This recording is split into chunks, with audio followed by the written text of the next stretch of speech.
For this project we used the WUCO 2020 and WUCO 2050 Super Mini Benders, as well as the WUCO 4010 Mini Disco Bender. Other tools required are C-clamps and a solid work surface. To create our work surface, we cut a 5/8 inch sheet of plywood in an arc of the same radius as the face of our coping. We cut both an inside and outside radius. This cut does not have to be perfect, just clean and accurate enough to support the metal we're bending. Next, we secured the work surface to our tabletop with enough screws to keep it in place. First, making sure the work surface was clean, we placed our pre-cut face metal in position on the work surface.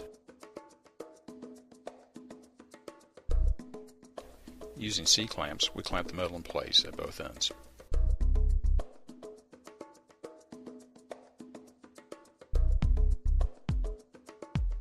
For our first bend, the kick-out, we set the depth of our 2050 tool to 1 inch and secured the thumb screw. Placing the tool on the copper sheet, we first applied a light bend by gliding the 2050 along the edge of the sheet with just a bit of upward pressure. Note the alignment of the tool with the surface of the sheet. Working the tool back and forth while continuing to apply upward pressure, we brought the first bend to 45 degrees. It's important to take your time and not rush this.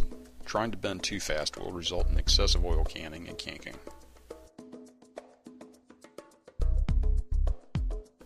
Next, we flipped the copper over and clamped it into position.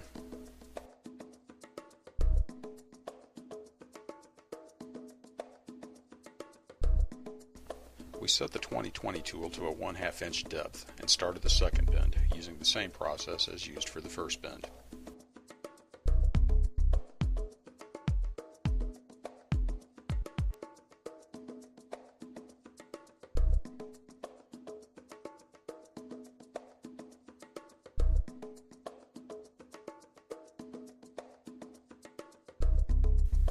Because this bend will become our hem, we brought it to about 90 degrees.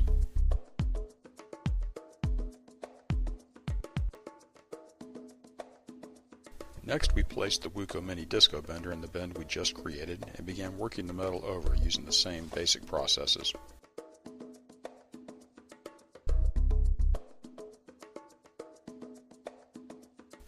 The Mini Disco Bender requires no adjustment and can be used to hem up to about 7/8 of an inch.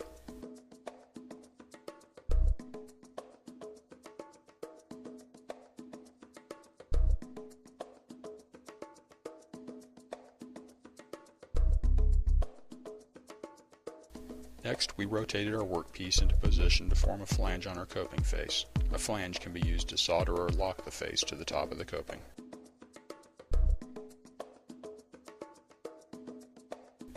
Our Pittsburgh lock requires a 1/4 inch flange, so we set the WUCO 2020 to 1/4 inch and locked the thumb screw.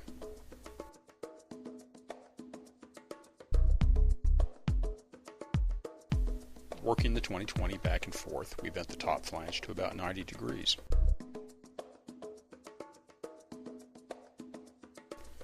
Using the Mini Disco Bender, we finished our bend at 90 degrees.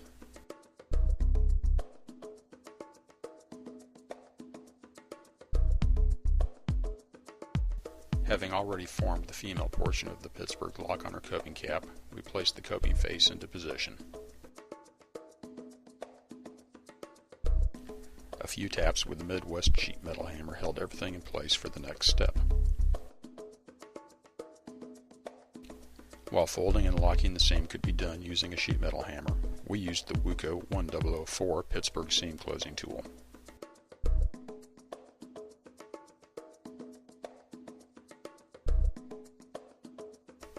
We then flipped the coping and repeated the process for the opposite face.